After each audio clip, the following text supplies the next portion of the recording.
On va sauter un mercredi sur le puritanisme, frères et sœurs. J'ai dans mon cœur depuis quelques mois des sentiments, des pensées concernant tout ce qui se passe, tout ce qui se dit, tout ce qui se véhicule par rapport à la pandémie, par rapport aux normes gouvernementales, par rapport à tout ce qui exige pour ce qui nomme la santé publique, puis toutes ces choses-là. Puis souvent, j'ai voulu dire des choses, souvent j'ai voulu dire mon opinion, j'ai voulu dire « votre opinion n'est pas correcte, qu'est-ce que vous faites? » Puis Dieu m'a toujours retenu. Même des fois, je pouvais vous dire, je suis devant mon ordinateur, puis j'écrivais un gros texte sur Facebook, puis à la fin, c'était juste, puis je l'effaçais, puis je ne le publiais pas.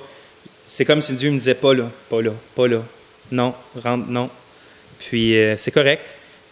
Mais là, puis c'est pas à cause de quoi que ce soit qui s'est passé dernièrement, c'est vraiment les prêches que Gérard fait, celle qu'il a faite la semaine passée, celle qu'il va faire la semaine, les discussions qu'on a. J'ai même parlé à Gérard, tu penses que ça serait bon que j'adresse ça ce soir? Puis les deux, on trouvait que oui. Puis dans le fond, je veux parler, qu'est-ce que je veux dire dans le fond? Je veux parler de l'attitude des chrétiens, de nous, frères et sœurs, dans ce qu'on vit en 2020. Par rapport à tout ça, par rapport ce qu'on pense ou pas à propos des masques, par rapport à ce qu'un croit, par rapport à la pandémie ou non. C'est bien beau d'avoir une opinion là-dessus. J'ai mon opinion, vous avez votre opinion, mais je ne veux pas parler des opinions à soir. Moi, je ne suis pas là, je ne suis pas virologue, je ne connais rien sur ces virus, je ne connais rien sur une pandémie, je ne connais rien sur une efficacité de masque. Je peux juste entendre des informations un peu mélangées un peu partout, que le 3/4, ils n'ont aucun fondement pour affirmer ce qu'ils affirment. Je ne veux même pas parler de ça à soir. Si vous avez votre opinion, c'est correct. J'ai mon opinion, c'est correct. Mais même avec notre opinion, dans le fond, ce que je veux parler, qu'elle soit bonne ou qu'elle soit pas bonne, quel genre d'attitude, en tant que chrétien, on devrait avoir dans notre opinion? Qu'est-ce qu'on devrait promouvoir en premier? Est-ce que c'est « moi, je suis pour le masque, moi, je ne suis pas contre le masque » ou « toi qui es pour le masque, tu penses comme ça » ou « moi, je trouve qu'il n'y a pas de pandémie, moi, je trouve que c'est une conspiration, ben non ». Est-ce que c'est ça notre attitude qu'on devrait avoir? Parce que je vous avoue, frères et sœurs, c'est ce que j'entends, puis c'est ce que je vois partout sur Internet, puis à la télé. C'est des opinions qui se battent, puis je me dis, mais où l'attitude chrétienne là-dedans? Elle est passée où l'attitude que Christ a manifestée là-dedans? Ça a même touché aux États-Unis je ne vais pas nommer de nom, mais des prédicateurs qu'on regarde comme les prédicateurs normatifs, quasiment comme eux autres, qui nous ont montré depuis 40 ans, c'est quoi prêcher la parole de Dieu semaine après semaine, puis être un pasteur biblique. Ces gens-là qu'on regarde comme des géants sur lesquels on essaye juste de marcher après, même certains d'entre eux, avant, quand ils apparaissaient à la télévision, dans un milieu public, c'était toujours une opportunité pour eux d'annoncer l'Évangile. Prêcher l'Évangile, de tourner la discussion vers Christ, puis la croix, puis comment les sauveurs peuvent être sauvés par Jésus, puis même au point où que même les animateurs en étaient tannés parce que toutes les discussions amenaient toujours là. Mais même eux, dernièrement, quand il apparaît public, c'est plus ça la discussion. C'est notre droit constitutionnel, notre liberté de faire telle ou telle chose. C'est notre confort ou notre privilège que vous ne pouvez pas nous enlever. Plus de discussion autour de la croix de Jésus-Christ. Plus de discussion sur le chemin, comment les pécheurs peuvent être rendus en relation, une saine relation avec le Dieu de l'univers. Puis c'est ça qu'on entend, c'est ça que j'entends dernièrement partout. Autant dans le monde que dans la chrétienté, c'est mes droits, mes privilèges, ma liberté, mon confort, vous ne pouvez pas m'enlever ça, c'est pas comme ça. Puis je suis comme... Qu'est-ce qui se passe? Je ne suis pas étonné d'entendre ça des non-chrétiens. Je ne suis vraiment pas étonné que des non-chrétiens veulent mettre leurs pieds à terre et dire « Non, tu ne franchiras pas ça. Ici, c'est ma liberté, c'est mon droit, c'est mon moi-même, c'est mon corps, c'est ma vie. » Je ne suis pas surpris du tout d'entendre ça des non-chrétiens. Mais je suis surpris, puis désolé, puis vous voyez le fardeau que j'ai sur mon cœur, quand je me rends compte que c'est ça aussi qu'on entend dans le peuple de Dieu. Mon droit, ma vie, mon corps, mes choses, je ne comprends pas. Puis on est tous dans le même bateau, il faut tous faire attention à ça. Parce qu'en ce moment, c'est comme si je voyais, ça c'est moi, là. L'esprit du monde qui est en ce moment dans le monde, là, puis qui porte certains à la rébellion, ils ne sont pas tous dans le même, ils ne sont pas tous pareils, il y en a qui font ça très bien, mais à la rébellion, à la critique ouverte, avec des mauvais termes qui s'appliquent à notre gouvernement, à nos premiers ministres, qui c'est des gens stupides qui veulent notre mal. Puis c'est comme s'il n'y a pas de valve. On peut juste dire tout ce qu'on veut, puis on dirait que cet esprit-là, si on ne fait pas attention, nous affecte nous aussi, les chrétiens. Il nous affecte nous aussi. Donc c'est quelle attitude qu'on devrait avoir.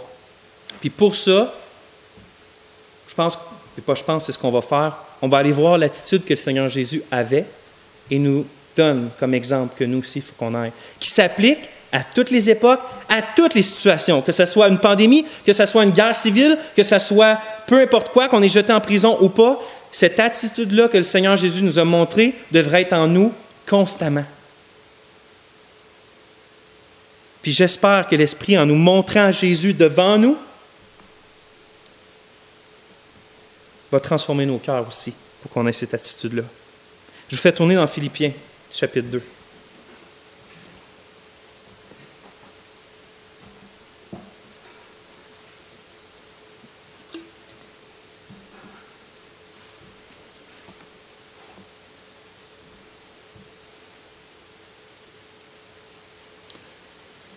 On va lire à partir du verset 5, mais juste avant, je vous donne un peu de contexte. Philippiens, une église que Paul a fondée environ 10 ans précédant le moment où il écrit cette lettre-là aux Philippiens. Une église qui sont convertis dans la joie du Seigneur, dans des conversions extraordinaires, des gens pieux qui forment cette église-là. Puis même en lisant la lettre, on se rend compte que ce n'est pas une église qui avait vraiment des gros problèmes. Charles Spurgeon va l'appeler la meilleure des églises apostoliques, la plus saine des églises apostoliques, parce que contrairement à des Galates, des églises dans la région de Galatie où Paul veut dire « Faites attention aux faux enseignants, non, départez-vous pas de la grâce, revenez à l'Évangile, retournez pas à la circoncision, sinon Christ va vous servir de rien. » Puis il y avait des mauvais enseignements ou des places comme à 1 Corinthiens, à l'église de Corinthe, où qu'est-ce que vous faites à laisser de l'inceste vivre au milieu de vous? Vous prenez le repas du Seigneur en buvant, puis en vous saoulant, puis les pauvres n'ont rien chez vous. Puis il y avait beaucoup d'églises qui avaient beaucoup de problèmes. Mais l'église de Philippe, tu n'arrives pas Paul à arriver avec son bâton apostolique pour être obligé de corriger ou d'être obligé d'affirmer son rôle puis de dire « Regardez, c'est ça l'enseignement biblique, fiez-vous à ça. » On ne voit pas ça dans l'Épître aux Philippiens. Ce qui a porté Charles Spurgeon à dire justement que c'était une église en santé. Puis c'est vraiment une église en santé. Mais ce n'est pas parce qu'on est une église en santé qu'on est une église parfaite. Les chutes peuvent arriver, les péchés peuvent arriver quand même si ce n'est pas, là, on va dire, les gros péchés voyants. Puis, quand je lis l'Épître aux Philippiens, ce qu'on remarque, c'est que Paul, il semble taper sur un clou tout le temps, puis c'est celui d'avoir une même pensée, un même sentiment, une même attitude les uns envers les autres. Ce mot-là, avoir une même pensée, une même attitude, va revenir constamment, dont dans le texte qu'on va lire, par exemple, à partir du verset 1 du chapitre 2, il va dire qu'il y ait donc quelque consolation en Christ, s'il y a quelque réconfort d'amour, s'il y a quelque communion de l'esprit, s'il y a quelque tendresse et quelque compassion, rendez ma joie accomplie en ayant la même pensée, ayez le même amour, soyez d'un même sentiment, pensez à une seule et même chose, que rien ne se fasse par esprit de parti ou par vaine gloire, mais que dans l'humilité, puis retenez ce mot-là, que dans l'humilité, l'un estime l'autre supérieur à lui-même, chacun ne regardant pas à ce qui est à lui, mais chacun aussi à ce qui est aux autres. Donc, Paul, c'est comme s'il voit dans cette épître-là, dans cette église-là, qu'il y a peut-être de la discorde entre certains membres, peut-être qu'il manque un peu d'unité sur certaines choses, puis il ne veut surtout pas que ça brise, donc il va piler sur le clou de « ayez une même pensée ». Puis même au chapitre, si je vais au chapitre 4, il va dire, littéralement, il va nommer 2 sœurs. « Je supplie Évodie, je supplie Saint-Tige d'avoir la même pensée dans le Seigneur. Oui, je te prie, toi aussi, vrai compagnon de travail, aide-les. » C'est comme s'il y aurait une discorde dans certains membres, puis il dit « je veux que ça se règle ». Parce que je pense que je ne vous apprends rien, frères et sœurs, si je vous dis que les églises qui ne vont pas bien, puis qui vivent dans le péché ou dans la mauvaise doctrine, ça ne l'inquiète pas trop Satan, ça. Il ne va pas trop s'attarder là-dessus parce qu'ils font sa job à sa place. Une église qui va laisser le péché grandir sans discipline, puis qu'il n'y a rien qui se passe, Satan, il s'autodétruise, il peut les laisser là. Ou qu'une église qui laisse des faux enseignants puis des faux enseignements en avant, il a fait sa job, il peut les laisser à eux-mêmes maintenant. Mais une église qui se tient, une église qui brille, une église non parfaite, mais dans laquelle la sainte doctrine est là, puis que les membres, par amour, se reprennent et se gardent et se surveillent et se consolent et s'édifient, ça lui pue au nez, par exemple. Puis s'il n'est pas capable de rentrer par la mauvaise doctrine, puis s'il n'est pas capable de rentrer par des vies vraiment pécheresses, puis par des membres non convertis, il va essayer de rentrer par nos propres cœurs pour les mettre les uns envers les autres. Qu'on n'ait plus la même pensée les uns avec les autres. Qu'on ne soit plus un les uns envers les autres. Puis, ça ne prend pas grand-chose. Si j'enlèverais, là, c'est pas l'Église n'est pas faite vraiment en grosses briques comme ça, mais ça prendrait juste une grosse brique comme ça d'enlever du mur de l'Église pour sortir dehors, puis ça pourrait rentrer plein de bébites et d'impuretés dans l'Église. Puis cette seule brique-là peut être toi ou peut être moi. Un seul membre dans une Église locale qui tient de la rancœur envers son frère, qui ne veut pas pardonner à son frère, qui ne veut plus être... il m'a assez fait de tort, puis il ne veut plus pratiquer l'humilité, puis il dit... Non, je vais laisser des racines d'amertume pousser dans mon cœur. Une seule personne comme ça est la porte d'entrée pour Satan pour briser une église. Aussi en santé, elle peut être. Elle peut rester orthodoxe, continuer d'enseigner la bonne doctrine, mais les membres les uns avec les autres vont créer des rejetons, qui vont finir par détruire toute la communion, puis tout ce que Christ et son esprit travaillent dans une église locale. Donc, Paul a vraiment raison de taper sur ce clou-là. Et tout ça dépend d'une attitude qu'on a les uns avec les autres, qui est une attitude d'humilité. Puis Paul ne veut pas juste l'enseigner comme dire « soyez humble ». C'est une bonne chose, un ordre apostolique, « soyez humble ». Il va utiliser un autre moyen, qui est de nous décrire devant nos yeux de façon imagée l'humilité même, qui s'appelle le Seigneur Jésus-Christ. Puis nous dire quel genre d'attitude lui a eu, comment lui a regardé les autres comme supérieurs à lui-même, pour leur donner des bénéfices que lui s'est privé pour un temps. C'est pour ça qu'il va dire, ce qu'on voit au verset 5, « Ayez donc en vous cette pensée qui a été aussi dans le Christ Jésus. » Ayez cette attitude, ayez cet état d'esprit, ayez ce cœur qu'on voit dans le Seigneur Jésus. Puis c'est cette attitude-là que je veux qu'on voit aujourd'hui. Puis on va suivre ce que Paul dit tout simplement, on va voir le Seigneur Jésus, parce que malheureusement, c'est ce que je trouve qui manque en ce moment dans cette pandémie-là entre les chrétiens, puis des chrétiens vers le monde, puis des chrétiens vers le gouvernement.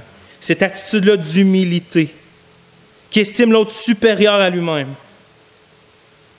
Donc, on va commencer. Puis, regardez bien ce que Paul va faire.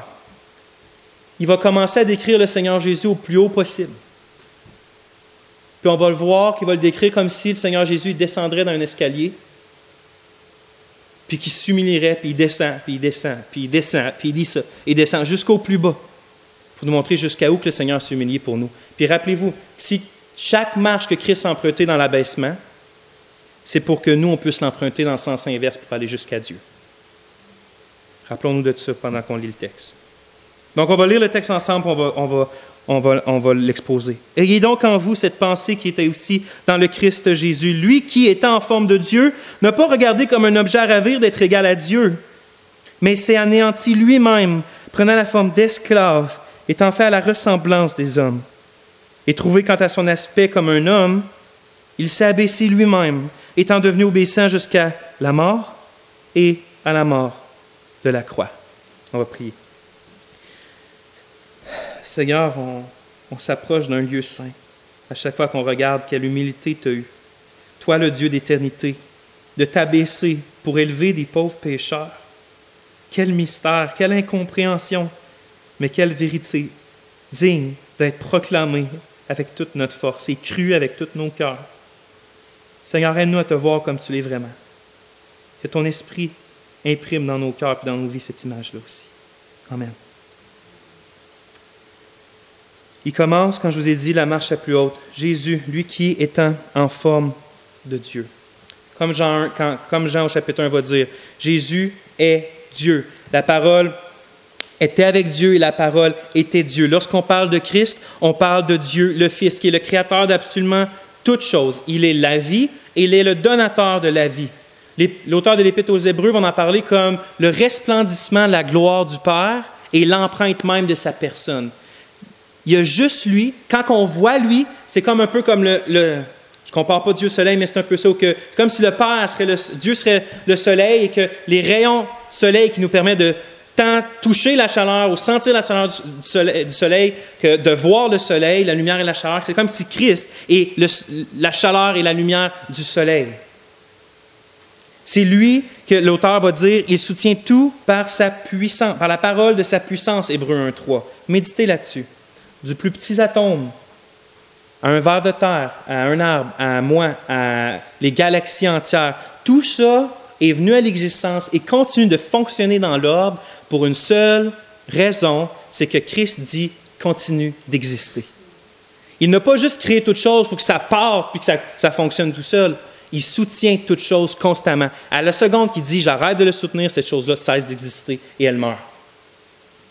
Voilà c'est qui Christ. En essence, il est égal au Père. C'est lui le Dieu d'éternité. Il est le Tout-Puissant, le Roi suprême. C'est lui qui contrôle tout. C'est l'être le plus heureux, le plus glorieux. Il est digne d'absolument toutes nos louanges. Il est digne de toute notre obéissance. Il est digne de tout notre amour. Il est digne de toute gloire. C'est vraiment lui l'être le plus extraordinaire. C'est vraiment lui l'être le plus merveilleux qui existe. Et pourtant, Paul continue puis il écrit que le Fils de Dieu n'a pas regardé comme un objet à ravir d'être égal à Dieu. Quand il utilise en grec l'expression qu'on a traduit par objet à ravir, ça contient vraiment l'idée là, de tenir quelque chose fermement puis pas le laisser partir. C'est l'image d'un animal qui prend avec ses griffes une proie puis qui a travaillé fort pour l'avoir puis que les autres ont beau arriver puis qui le cache puis dit non, c'est ma proie. Je le garde pour moi. C'est pas pour vous, c'est pour moi. Puis ça, c'est pas, pour Mendy, c'est pas l'attitude qu'on manifeste depuis quelques mois à notre honte, les chrétiens. C'est mes droits. C'est ma vie, c'est à moi, ça, c'est mon corps, c'est ma propriété, c'est mon confort. Touchez-y pas, c'est à moi, vous n'avez pas le droit. On regarde ce que Dieu nous permet d'avoir dans notre monde, dans notre culture, notre confort, nos droits, notre liberté. On ne veut pas que personne pile dessus. Mais est-ce que c'est... Regardez, qu'est-ce que Paul veut nous faire comprendre? Bien qu'étant Dieu, ayant tous les droits et les privilèges, Christ n'a pas regardé sa divinité comme quelque chose à garder absolument pour son seul bien-être. Il n'a pas dit aux hommes pécheurs, vous savez quoi? Je suis l'être éternel, je suis parfaitement joyeux et satisfait dans la communion de la Trinité, je n'ai pas besoin de vous. Mourez. Je suis bien avec moi-même. Il n'y a pas eu cette attitude-là. Il n'a pas dit débrouillez-vous tout seul. Dieu n'est pas comme ça, au contraire, Dieu est rempli d'humilité. C'est pourquoi il n'a pas regardé seulement ses propres intérêts, à son propre avantage, mais il a aussi regardé les intérêts des autres. C'est ce que Paul veut dire quand il dit que Jésus n'a pas regardé comme un objet à ravir d'être égal à Dieu.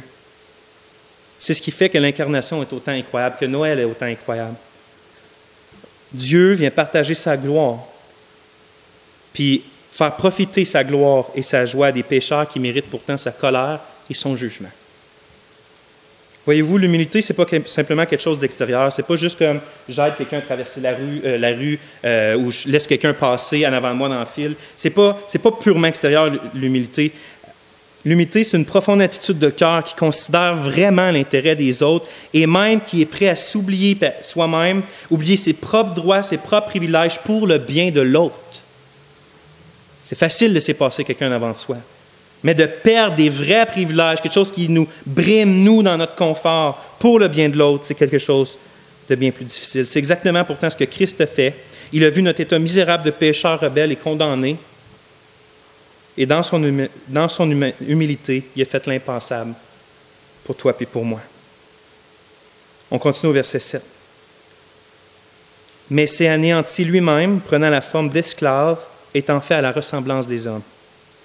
La première marche vers le bas que Christ a pris dans les marches de l'humiliation, ça a été son incarnation. Ça veut dire qu'il a été fait homme. Il s'est anéanti lui-même, étant fait à la ressemblance des hommes. Puis l'expression « s'est anéanti lui-même », peut-être vous l'avez dans vos versions, dépendamment desquelles, mais des fois c'est traduit littéralement « il s'est vidé lui-même ». Mais Paul n'est pas en train de dire que Christ s'est vidé... il dit littéralement que Christ s'est vidé lui-même, mais il n'est pas en train de dire qu'il s'est vidé de sa divinité puis qu'il a cessé d'être Dieu puis qu'il est devenu un simple être humain. Ce serait contraire à tout le reste de l'enseignement de la Bible. L'idée, regardez comment il s'est vidé. Ce n'est pas en se dépourvant de quelque chose, ce n'est pas en enlevant quelque chose, c'est plutôt en ajoutant quelque chose. Il s'est vidé en ajoutant l'humanité. Donc en réalité, il ne s'est pas dépouillé de sa nature divine, mais en prenant une nature humaine comme la nôtre, il a voilé la pleine manifestation de ses attributs puis de ses perfections. Puis en fait, pour un temps, il a même renoncé, on peut dire, à ses droits puis à ses avantages en tant que Dieu. Puis je me dis, qui ferait ça? Qui ferait ça? Qui est humble comme ça? Pensons-y, frères et sœurs, qui est humble comme ça? Le Dieu qui est esprit puis infini a voilé la jouissance et la manifestation de tout ce qu'il est en prenant sur lui une nature humaine. C'est le Créateur, puis pourtant il est venu comme une créature. Celui de qui vient toute chose était pourtant dans le ventre de la Vierge Marie. Le Dieu infini est maintenant vu comme ayant les mêmes limitations que nous. Son cœur doit battre s'il veut vivre, il doit manger, il doit boire, il doit dormir. C'est lui qui est la vie, puis pourtant il est appelé un homme de douleur, comme on va chanter tantôt, parce que sa vie était tellement teintée par la souffrance. Le Dieu qui connaît toutes choses doit maintenant apprendre, en étant un enfant et en grandissant, il doit apprendre à respirer, à manger, à marcher, à parler, à lire, à calculer, à travailler. Toute la gloire du Dieu dont il a dit que personne ne peut le voir et vivre, maintenant il est vu dans son incarnation, mais il ne peut pas juste être vu. Il peut être tellement vu qu'il peut être ignoré. Il ne peut pas nécessairement juste être ignoré, il peut aussi être craché à son visage puis être battu. Christ n'est pas seulement devenu une créature, mais il est devenu un homme. Il aurait pu choisir d'être comme le plus glorieux des archanges, mais le Saint-Esprit nous apprend par le livre d'Hébreux que ce n'est pas des anges qui est venu sauver. Ce n'est pas des anges pour qui il venait payer à la croix. Il venait payer, son peuple élu, c'était des hommes. Donc il est venu prendre une chair d'homme pour payer, parce qu'il fallait un homme pour payer pour les péchés de l'homme. Et encore là, il ne s'est pas fait le plus haut placé des hommes. Il est venu dans une famille, soit au salaire moyen, ou même qui vire vers le plus pauvre, selon certains. Il est né dans une crèche, il travaillait le bois pour gagner sa vie à la sueur de son front. Il aurait pu se faire prince sur la terre, puis avoir aucun effort à faire. C'est pas ça qu'il a choisi. Puis cet abaissement-là est vraiment volontaire, mais pourtant, elle est réelle, puis elle est pour notre salut. Puis elle ne s'est pas arrêtée là. Il ne s'est pas arrêté à être juste un homme comme nous. Lorsque Paul dit que Jésus s'est anéanti lui-même, il ajoute ça. Prenant une forme d'esclave. Voyez-vous, il n'est pas juste venu, comme j'ai dit, dans une royauté éclatante, majestueuse, mais il est venu comme un esclave. Steve Lawson dit ça. La position d'esclave était une condition beaucoup plus humble qu'être un serviteur. Un serviteur était engagé pour accomplir une tâche spécifique, mais il gardait certains droits. Un esclave avait un statut beaucoup plus bas. Il appartenait à son maître. Sa vie ne lui appartenait pas en dehors de la volonté de son maître. Puis Jésus a pris une forme d'esclave, doulos. Mais même s'il est le Dieu vivant, avez-vous remarqué que dans les évangiles, il est toujours écrit qu'il ne fait rien de sa propre autorité. Il disait seulement ce que le Père lui disait de faire, il faisait seulement ce que le Père, il voyait faire le Père. Il se laissait guider pleinement par le Saint-Esprit. C'est Jésus qui dit « Car je suis descendu du ciel pour faire non pas ma volonté, mais la volonté de celui qui m'a envoyé. » Et plus encore, en prenant une forme d'esclave, le Dieu, le Fils de Dieu, est venu servir des pécheurs. Il est venu servir des pécheurs.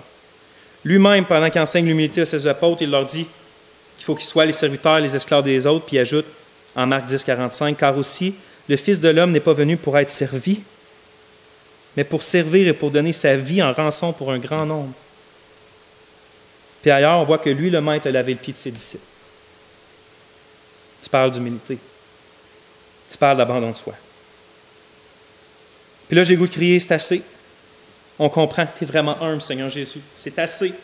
Tu es la personne la plus humble, mais Paul, c'est pas assez. Paul, il doit continuer parce que Christ est allé encore plus bas que ça.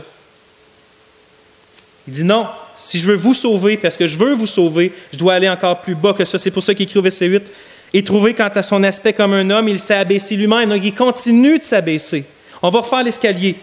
De la pleine manifestation de sa gloire éternelle puis infinie, le Fils de Dieu, notre Sauveur, s'est abaissé en prenant une forme humaine, une nature humaine sur lui.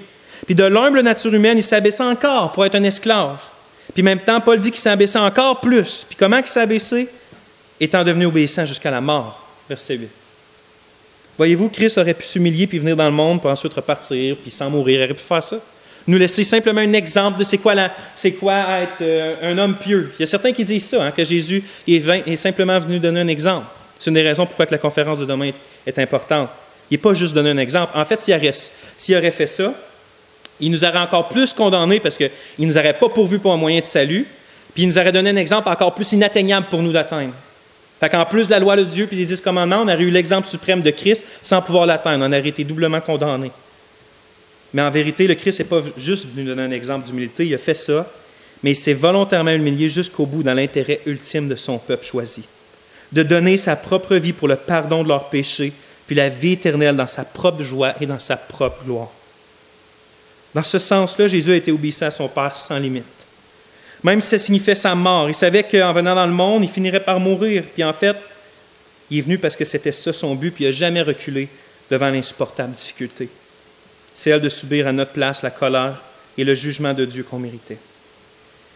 Il a encore prié dans le jardin de Gethsémane, « Père, si tu voulais faire passer cette coupe loin de moi, toutefois, puis là tu vois sa volonté suprême à Jésus, que ce ne soit pas ma volonté, mais la tienne qui soit faite. » Son humilité le conduit pour notre intérêt à être obéissant jusqu'à la mort. Encore une fois, on pourrait croire que c'est assez, mais ce n'est pas assez. Il y a une autre marche à descendre. On lit, « Et trouva son aspect comme un homme, il s'est humilié lui-même, étant devenu obéissant jusqu'à la mort, et à la mort de la croix. » Verset 9. Christ n'est pas mort dans son sommeil, il n'est pas mort emporté de vieillesse. Dans son abaissement suprême, il a décidé de mourir dans la plus horrible et souffrante et honteuse des morts qui existaient à cette époque. La croix était l'instrument de torture par excellence que les Romains avaient fait pour que ça dure le plus longtemps, que ce soit le plus honteux, que ce soit le plus souffrant. Et même, les gens étaient... Pilate était même surpris que Christ soit déjà mort parce que ça pouvait durer sur quelques jours, mais son travail était fait, tout était accompli, ça n'avait pas besoin de durer plus longtemps. C'est tellement souffrant cette mort-là, puis tellement cruel qu'un citoyen romain n'avait même pas le droit légalement d'être crucifié. C'était réservé pour les autres. Donc cette torture était réservée pour les pires criminels. Puis c'est sur cette croix-là que Jésus a décidé de s'humilier jusqu'à l'incompréhensible et l'impensable. C'est sur cette croix. Sur cette croix, le Fils de Dieu, le Créateur fait homme, était exposé devant tous, sujet aux moqueries, condamné comme un criminel par les Romains, comme un blasphémateur par les Juifs, puis déclaré maudit par le Père lui-même. Mais il ne faut pas se tromper. Il n'a pas été déclaré maudit par le Père parce que lui-même le méritait. Il a été déclaré maudit par le Père parce qu'il prenait la malédiction qui était sur nous, elle que nous, on méritait. Galates 3,13, Christ nous a racheté de la malédiction de la loi, était devenu malédiction pour nous. 1 Pierre 3,18, car Christ a souffert une fois pour les péchés, le juste pour les injustes, afin de nous amener à Dieu. 2 Corinthiens 5,21, celui qui n'a point connu le péché, il l'a fait pécher pour nous, afin que nous devenions justice de Dieu en lui. 2 Corinthiens 8,9, car vous connaissez la grâce de notre Seigneur Jésus-Christ. Pour vous, lui qui était riche a vécu dans la pauvreté, afin que par sa pauvreté, vous soyez enrichis. Quand il est question d'abandonner ses privilèges, quand il est question de ne pas regarder ses avantages et ses droits pour l'intérêt des autres, personne n'arrive à la hauteur de la poussière qui est en dessous des souliers du Seigneur Jésus-Christ. C'est lui l'humilité même, c'est la personnification de l'humilité.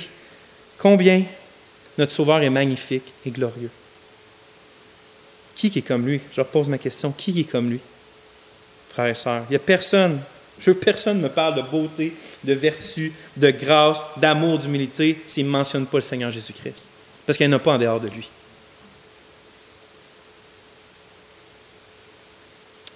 Et là, au verset 5, qu'est-ce qu'on lit dans notre verset?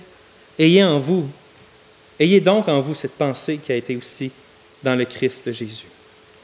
Ayez donc en vous aussi cette pensée qui a été dans le Christ de Jésus. Est-ce que c'est cette attitude-là qu'on voit depuis quelques mois sur Internet, qu'on entend des discussions de chrétiens?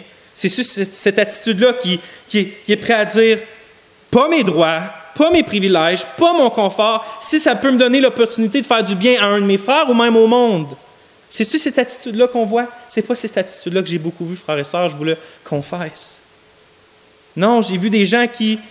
Mes droits, mes privilèges, je n'ai pas brimé mes choses, le gouvernement n'a pas le droit de faire telle chose. Puis je ne dis pas que c'est pas vrai ce qu'ils disent. Je fais juste dire l'attitude chrétienne.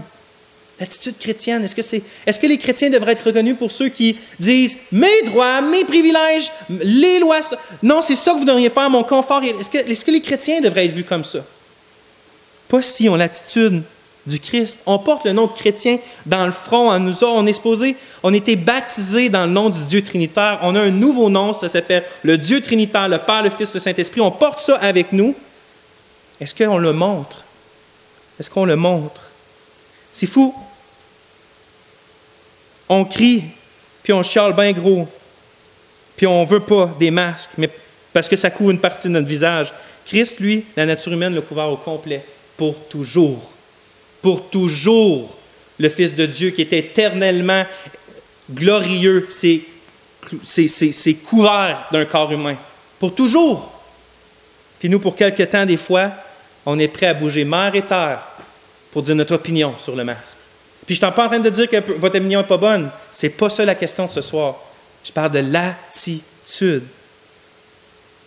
Christ, lui, Même s'il était devant un roi humain, Ponce Pilate, et que Ponce Pilate lui dit, « Tu sais pas que j'ai le pouvoir de faire ça? » Il parle au roi de l'univers. C'est Christ qui a tous les droits. Puis Christ lui répond, « Si mon Père, si Dieu ne te permettrait pas de faire quoi que ce soit, je le paraphrase, tu n'aurais aucun pouvoir sur moi. » Christ, même devant un roi humain, aussi vil que Ponce Pilate, l'être le plus glorieux, réclame pas ses droits, réclame pas ses privilèges, réclame pas son confort. Il a vécu tout ça dans son abaissement comme une brebis sans jamais ouvrir la bouche. Comme une brebis qui va à la boucherie, il n'a jamais ouvert la bouche. Et j'entends juste des bouches ouvertes depuis quelques mois. Parler de tout ce qu'on n'a pas. Quelle attitude qu'on devrait avoir? J'ai une question pour vous, mais je vais vous raconter une histoire avant. Il y a un an, je me suis inscrit, comme vous le savez, des fois j'arrivais en bas au mercredi habillé en karaté. Je me suis inscrit avec Noam à ce cours-là. Puis il y a plusieurs raisons pourquoi je me suis inscrit. Une d'entre elles, c'est certes pour que Noam développe certaines choses, puis de passer du temps avec mon gars, puis surveiller mon gars aussi. Mais il y avait une autre raison aussi qui pesait sur mon cœur, c'est parce que depuis que je suis pasteur à temps plein, que je suis plus à la construction, c'est très, très dur de faire l'œuvre d'un évangéliste en dehors de l'Église. Dans l'Église, je le fais avec les frères et sœurs, de la tribune, je prêche l'Évangile, l'œuvre d'un évangéliste. Tu sais, Paul va dire ça à Timothée, fais l'œuvre d'un évangéliste. C'est correct dans l'Église, mais avant, j'étais 8 heures par jour sur la construction. 8 heures par jour, j'avais un genre missionnaire avec des non-croyants. Puis vous pouvez leur demander, tous ceux qui ont passé avec moi, ils savent tout l'Évangile. Parce que c'était... Puis, bon, ça venait avec des agréments, mais pour de vrai, j'avais des bons contacts avec eux, je pouvais développer des relations, les nouveaux, puis même avec les anciens, j'étais constamment en train de parler de Christ, c'était ma vie, puis on échangeait, puis on avait des bons contacts. Mais quand je suis devenu pasteur, au lieu de passer 8 heures par jour avec des non-chrétiens, je passe 8 heures par jour soit tout seul avec Dieu ou soit avec le peuple de Dieu. J'avais plus quasiment de contact, à part ma famille proche de sang avec des non-chrétiens. Fait que ça devenait un fardeau lourd dans mon cœur. Puis quand j'ai vu l'opportunité de dire, je vais m'inscrire avec Noam, ça va me mettre en contact avec d'autres non-chrétiens. Puis comme ça, je vais pouvoir commencer à faire l'œuvre d'un évangéliste. C'est ce qui s'est passé. Dieu, dans sa souveraineté, a permis que dans mon cours, la grande majorité des gens, c'est des musulmans, ils sont super gentils, mon professeur aussi. Puis déjà, on a eu des échanges, puis on parle du Christ, puis du Coran, puis tout ça pendant qu'on se bat, dans le fond. Puis c'est super. Là, cette année, par exemple, ça recommence.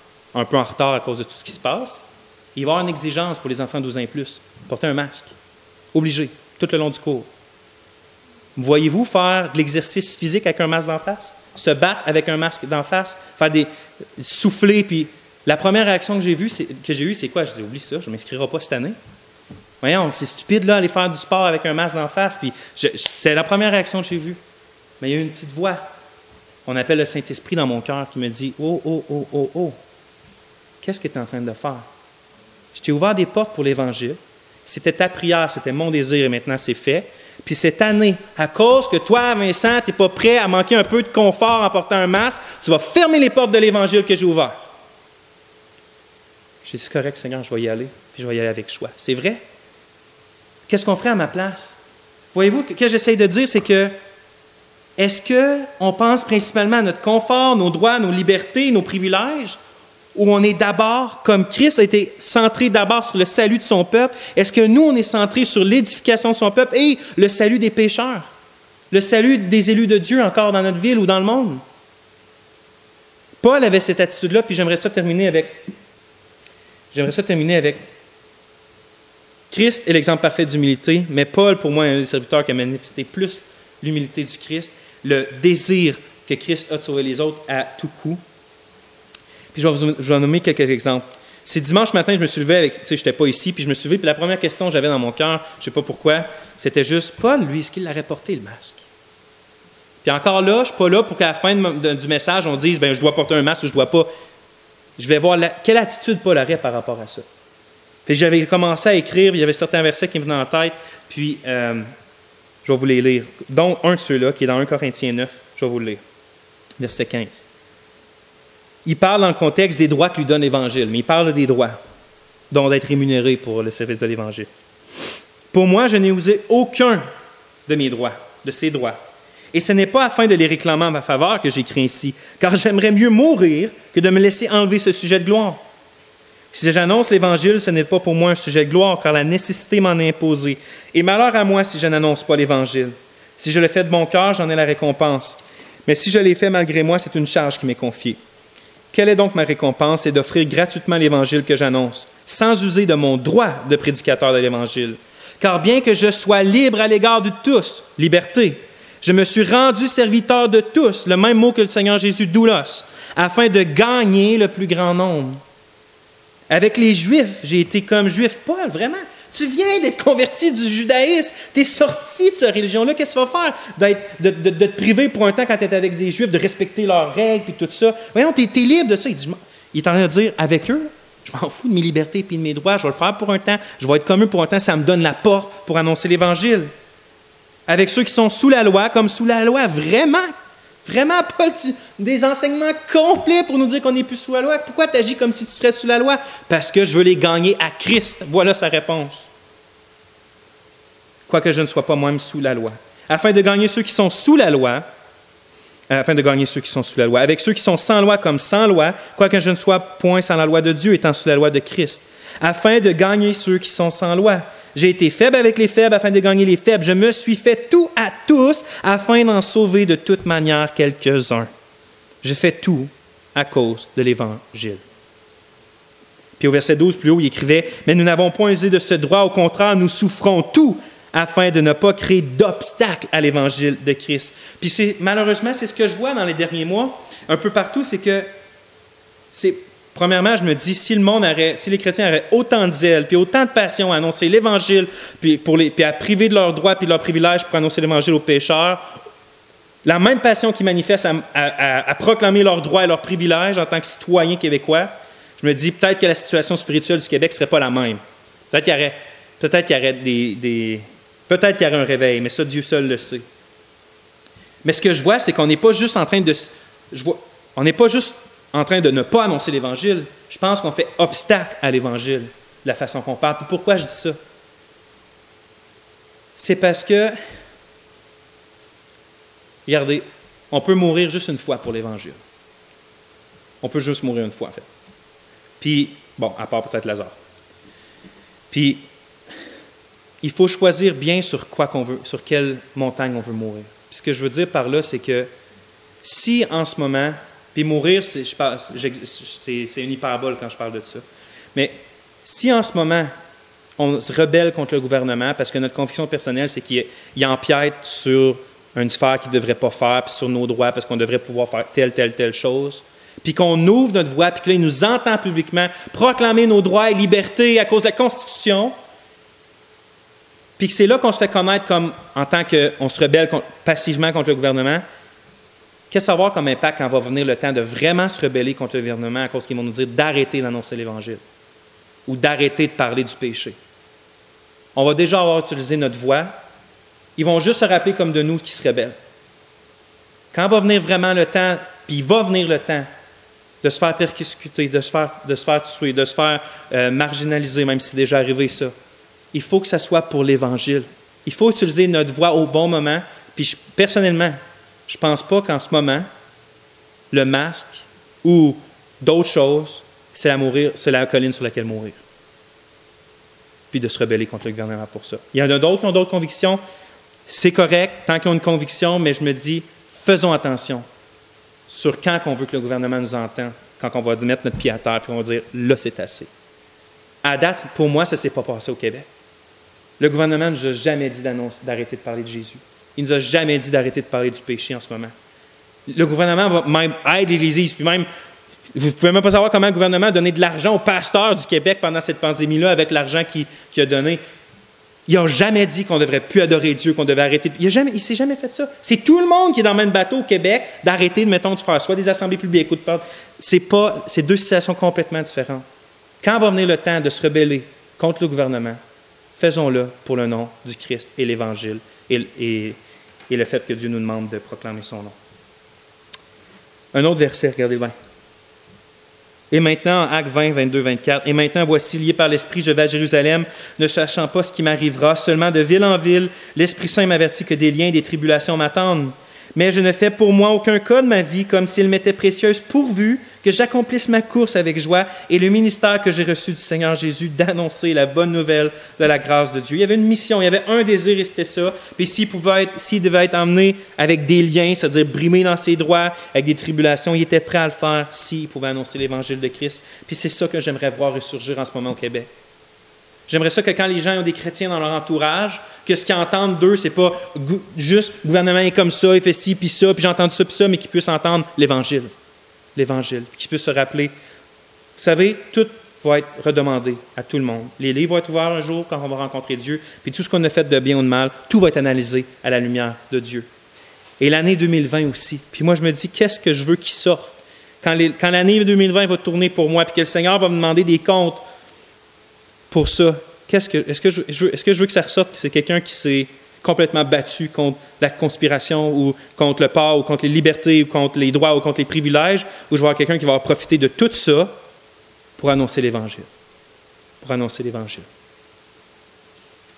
Même Paul, en 1 Corinthiens 6, dans un autre contexte, où il y avait des frères il y avait une discorde, puis il y avait une telle discorde qui ont été devant des gens dans le monde, des juges dans le monde pour juger entre eux, imaginez. Et Paul va dire, mais un frère plaide contre un frère, et cela devant des infidèles. C'est là déjà, certes, un défaut chez vous que d'avoir des procès les uns avec les autres. Pourquoi ne souffrez-vous pas plutôt quelques injustices? Pourquoi ne vous laissez-vous pas plutôt dépouiller? Voyez-vous comment Paul, qu'est-ce qu'il enseigne? Il dit, mettons que vous avez une discorde, là, il va dire, c'est quel le premier qui est prêt à tout perdre pour le nom du Christ? Lequel est prêt, par humilité, puis par désir de vouloir édifier l'autre, va être prêt de se priver puis d'être dépouillé? Ayez cette attitude-là. Il va dire, même si ta cause... Il va dire, abandonne un peu. Il y a des contextes et des situations, je ne sais pas que toutes les causes, on doit les abandonner, mais l'attitude derrière de dire, arrête de pousser toujours tes droits, tes privilèges. Es-tu prêt à te dépouiller pour le nom de Christ? Est-ce qu'on est prêt, frères et sœurs, à être dépouillés pour le nom de Christ? Le gouvernement, on ne sait pas ce qu'il va faire dans les prochains temps. Puis à chaque situation, il va falloir analyser à la lumière de la parole de Dieu quel move qu'on va faire. Moi, je ne suis pas là ce soir pour dire qu'il faut toujours suivre tout ce que le gouvernement dit comme des aveugles. Ce n'est pas ça que je dis. Moi-même, puis Gérard, il y a certaines choses qu'on discute, qu'on dit dans des détails, que ça laisse un peu nébuleux, qu'on n'est pas comme sur les points, sur les i, sur toutes les choses. Mais en général, ce que le gouvernement fait en ce moment,